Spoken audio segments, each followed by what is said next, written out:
अमावस्या की काली रात थी। चारों तरफ ऐसा घना अंधेरा फैला हुआ था। उत्तर प्रदेश के चंदनपुर गांव का छोटा सा रेलवे स्टेशन हमेशा की तरह सुनसान पड़ा था। हल्की हल्की ठंडी हवा बह रही थी और दूर कहीं झींगुरों की आवाजें सन्नाटे को और भी गहरा बना रही थीं। स्टेशन के बाहर सिर्फ एक ऑटो खड़ा था। उस ऑटो का चालक था मोहन। मोहन गांव का सीधा सादा, मेहनती और ईमानदार युवक था। कुछ देर पहले ही वह कुछ यात्रियों को उनके घर छोड़कर वापस स्टेशन लौटा था। पूरे दिन की भाग दौड़ के बाद उसके चेहरे पर थकान साफ दिखाई दे रही थी।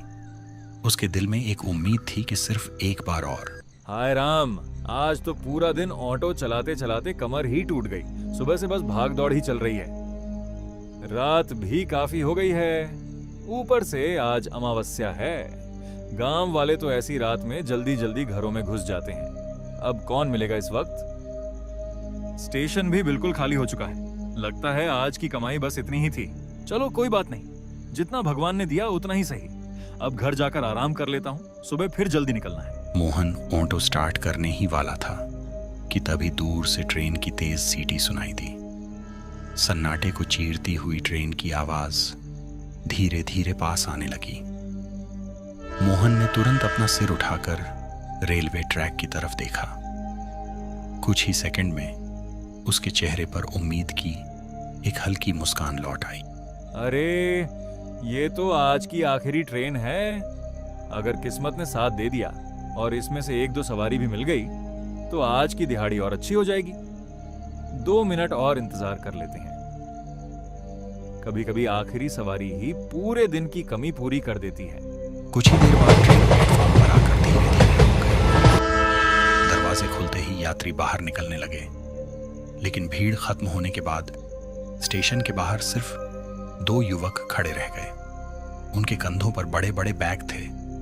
चेहरों पर सफर की थकान जरूर थी, लेकिन आंखों में किसी नई जगह को देखने का उत्साह साफ दिखाई दे रहा था। उन दोनों के नाम थे आरव और निखिल। दोनों शहर से गांव की खूबसूरती देखने और रोमांचक एडवेंचर की तलाश में यहां पहुंचे थे। मोहन ने दोनों को इधर उधर देखते हुए देखा तो समझ गया कि वे पहली बार इस इलाके में आए हैं। वह मुस्कुराते हुए धीरे धीरे उनके पास पहुंचा।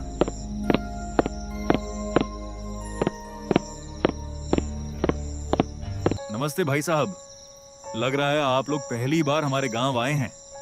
काफी देर से देख रहा हूं आप दोनों इधर उधर कुछ ढूंढ रहे हैं। अगर कहीं जाने में या कोई जगह ढूंढने में दिक्कत हो रही हो तो बताइए, हो सकता है मैं आपकी कुछ मदद कर सकूं।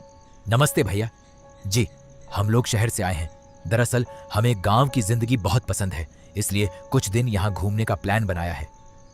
हम चाहते हैं कि किसी शांत गांव में रुकें जहां शहर जैसी भीड़ भाड़ ना हो। अगर यहाँ आसपास कोई होटल, लॉज या धर्मशाला हो तो बता दीजिए। रात काफी हो चुकी है, इसलिए पहले रुकने का इंतजाम करना जरूरी है। भैया, शहर की तरह यहाँ हर गांव में होटल या लॉज नहीं होते। इस इलाके में तो दूर दूर तक कोई होटल नहीं मिलेगा। और सच कहूं, आज इतनी रात में बाहर घूमना भी ठीक नहीं है। अगर आपको कोई एतराज ना हो तो आज की रात मेरे घर रुक जाइए। मेरा छोटा सा घर है, लेकिन एक कमरा खाली है। आराम से रात गुजार लेंगे। सुबह आराम से जहां जाना होगा मैं खुद आपको छोड़ दूंगा। अरे नहीं भैया, आपको बेवजह तकलीफ होगी। हम लोग किसी तरह रात निकाल लेंगे। वैसे भी हम आपके लिए बिल्कुल अजनबी हैं। अरे साहब, गांव में अजनबी जैसा कुछ नहीं होता। जो हमारे दरवाजे तक आ जाए वो मेहमान बन जाता है। और हमारे यहाँ तो मेहमान को भगवान का रूप माना जाता है। फिर इतनी रात में आप दोनों को अकेला छोड़ दूं तो मुझे भी अच्छा नहीं लगेगा। चलिए, ज्यादा मत सोचिए। आइए, ऑटो में बैठिए। सच कहूं भैया, आपकी बात सुनकर दिल खुश हो गया। आजकल शहरों में तो अपने भी इतना अपनापन नहीं दिखाते। बहुत बहुत धन्यवाद। धन्यवाद बाद में दीजिएगा, पहले घर चलते हैं। रास्ता थोड़ा सुनसान है, लेकिन चिंता मत कीजिए, मैं हूं ना। दोनों अपने अपने बैग उठाकर ऑटो में बैठ गए। मोहन ने इंजन स्टार्ट किया और ऑटो धीरे धीरे स्टेशन से बाहर निकल पड़ा। जैसे जैसे ऑटो गांव की तरफ बढ़ रहा था, सड़कें और सुनसान होती जा रही थीं। दोनों तरफ ऊंचे ऊंचे पेड़ हवा के साथ धीरे धीरे झूल रहे थे। उनकी परछाइयां सड़क पर इस तरह पड़ रही थीं मानो कोई अंधेरे में चुपचाप खड़ा होकर उन्हें गुजरते हुए देख रहा हो। कुछ देर बाद ऑटो एक छोटे से कच्चे मकान के सामने आकर रुका। वही मोहन का घर था। मोहन ने मुस्कुराते हुए दोनों को अंदर बुलाया। एक बात ध्यान से सुनिए। आज अमावस्या की रात है। हमारे गांव के बड़े बुजुर्ग कहते हैं कि इस रात कुछ ऐसी शक्तियां जाग जाती हैं जो इंसानों से नफरत करती हैं। सूरज ढलने के बाद इस इलाके में कई ऐसी चीजें दिखाई देती हैं जिन्हें देखकर अच्छे अच्छों की हिम्मत जवाब दे जाती है। अरे मोहन भाई, आप भी ना, ये सब तो बचपन में दादी नानी डराने के लिए सुनाया करती थीं। क्या सच में आपको इन बातों पर यकीन है? यकीन नहीं करता था, लेकिन जिस रात मैंने अपनी आंखों से वो सब देखा, उस रात के बाद मुझे यकीन करना ही पड़ा। कुछ चीजें ऐसी होती हैं जिन्हें देखकर इंसान चाहकर भी भूल नहीं सकता। मोहन की आंखों में साफ डर दिखाई दे रहा था।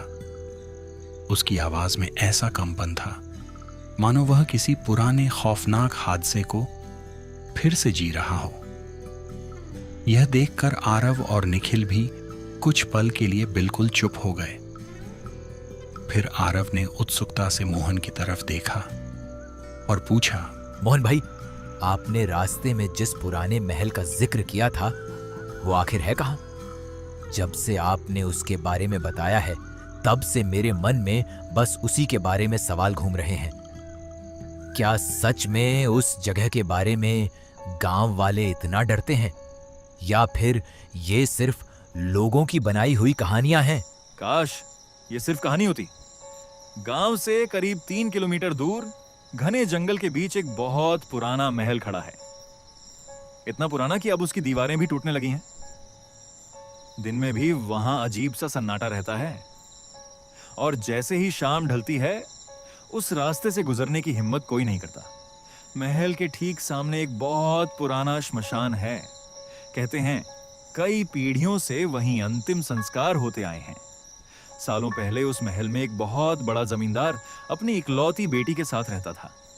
उसकी बेटी बहुत सुंदर थी, लेकिन उसकी मौत अमावस्या की रात एक ऐसे रहस्यमय हादसे में हुई जिसका सच आज तक कोई नहीं जान पाया। कुछ लोग कहते हैं उसने खुद अपनी जान दे दी, कुछ कहते हैं किसी ने उसकी हत्या कर दी। लेकिन उसके बाद से उस महल का माहौल हमेशा के लिए बदल गया। गांव वालों का कहना है कि उसकी बेचैन आत्मा आज भी उसी महल और श्मशान के बीच भटकती रहती है। रात के समय वहां कभी किसी औरत के रोने की आवाज सुनाई देती है, तो कभी किसी के जोर जोर से हंसने की। और सबसे डरावनी बात, वो लोगों को उनके नाम लेकर बुलाती है। जो भी उसकी आवाज के पीछे गया, या तो अगली सुबह उसकी लाश मिली, या फिर वो जिंदा तो लौटा, लेकिन उसकी मानसिक हालत कभी पहले जैसी नहीं रही। मोहन की बातें खत्म होते ही पूरे घर में गहरा सन्नाटा छा गया। आरव और निखिल एक दूसरे की तरफ देखने लगे। दोनों के चेहरे पर उत्सुकता भी थी और हल्का सा डर भी। अब तीनों बाहर खटिया पर आकर बैठ गए। यार, अब तो वहां जाना और भी जरूरी हो गया। सोच, अगर सच में वहां कुछ हुआ तो, और अगर कुछ नहीं हुआ तो कम से कम हमें पता तो चल जाएगा कि गांव वाले बेवजह डरते हैं। कल रात हम वहीं चलेंगे। पागल हो गया है क्या? तूने मोहन भाई की बातें सुनी नहीं? उनकी आवाज देखकर तो लग ही नहीं रहा था कि वो मजाक कर रहे हैं। मुझे सच में ठीक नहीं लगा। कहीं सचमुच वहां कुछ हुआ तो? अरे यार, हम शहर से इतनी दूर सिर्फ एडवेंचर के लिए आए हैं। अगर डर कर ही बैठना था तो घर पर ही रहते।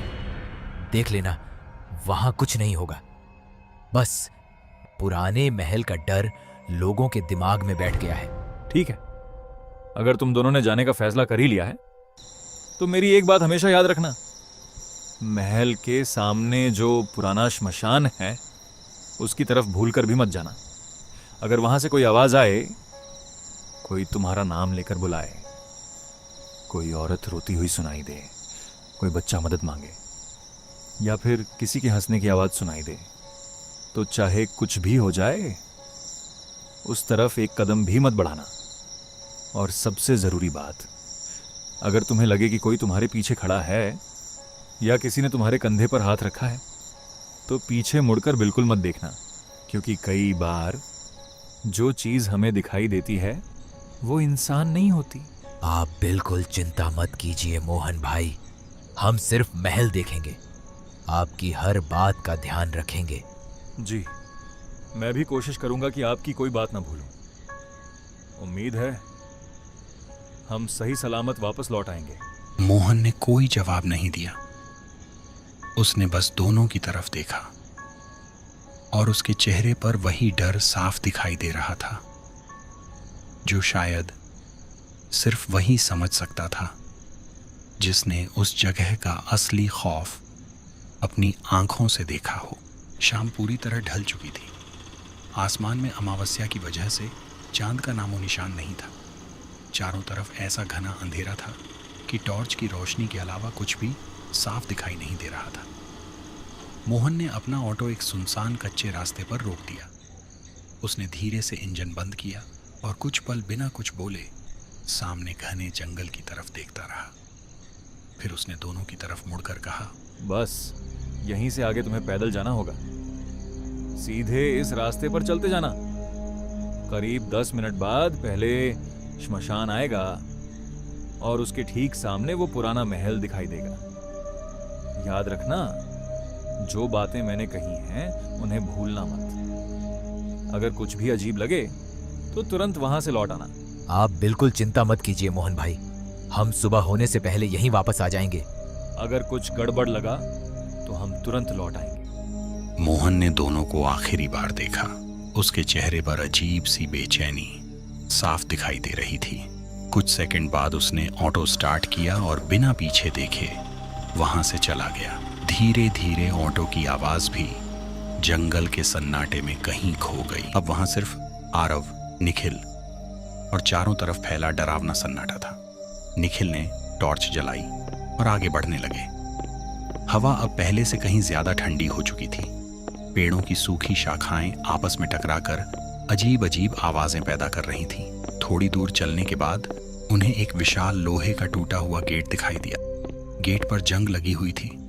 उसके दोनों पल्ले आधे खुले थे, मानो वर्षों से किसी का इंतजार कर रहे हों। गेट के पीछे घने अंधेरे के बीच सैकड़ों साल पुराना महल खड़ा था।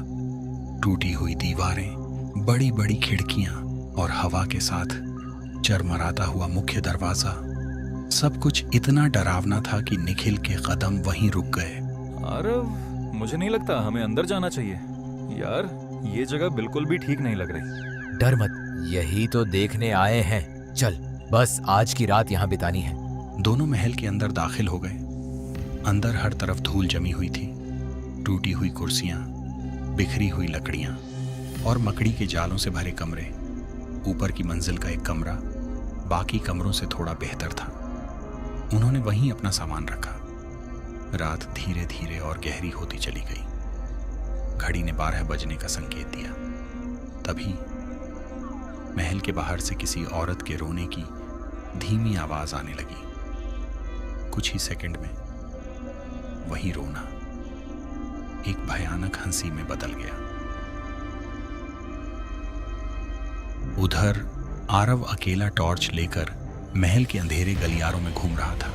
उसे लगा शायद कोई जानवर होगा, लेकिन जैसे जैसे वह आगे बढ़ता गया वैसे वैसे हवा और ठंडी होती गई। एक लंबा गलियारा पार करते ही उसे सामने श्मशान दिखाई दिया और उसी श्मशान के बीच सफेद कपड़ों में एक औरत खड़ी थी। उसके लंबे बाल जमीन को छू रहे थे। चेहरा पूरी तरह झुका हुआ था। आरव धीरे धीरे उसकी तरफ बढ़ने लगा। कौन हो तुम? इतनी रात में यहाँ क्या कर रही हो? सुनिए, आपकी तबीयत तो ठीक है? और तभी उस औरत ने धीरे धीरे अपना चेहरा ऊपर उठाया। उसकी आंखें पूरी तरह काली थीं। मुंह कानों तक फटा हुआ था। चेहरे पर जले हुए मांस के निशान थे और अगले ही पल आरव वहीं बेहोश होकर गिर पड़ा। उसी क्षण पूरी हवेली में एक ऐसी भयानक चीख गूंजी जिससे पूरा जंगल कांप उठा। चीख सुनकर निखिल दौड़ता हुआ बाहर आया। उसने देखा आरव जमीन पर बेहोश पड़ा था। जैसे ही वह उसे उठाने झुका, किसी ने पीछे से उसके कंधे पर हाथ रख दिया। निखिल का पूरा शरीर कांप उठा। उसने धीरे धीरे पीछे मुड़कर देखा। वही औरत। इस बार उसके चेहरे पर खून से सनी हुई मुस्कान थी। उसकी आंखों से काला धुआं निकल रहा था और अगले ही पल निखिल भी बेहोश होकर जमीन पर गिर पड़ा। अगली सुबह मोहन गांव के कुछ लोगों को साथ लेकर वहां पहुंचा। काफी देर तलाशने के बाद दोनों महल के बाहर बेहोश पड़े मिले। मोहन उनको ऐसी हालत में देखते ही सब समझ गया, लेकिन उसने किसी से कुछ नहीं कहा। मोहन भाई, हमें माफ कर दीजिए। हमने आपकी बात नहीं मानी। अगर कुछ देर और वहां रुक जाते तो शायद आज हम जिंदा नहीं होते। मैंने पहले ही कहा था, हर रहस्य को जानना जरूरी नहीं होता। इस दुनिया में कुछ जगहें ऐसी भी हैं जो सिर्फ इंसानों के लिए नहीं बनी हैं।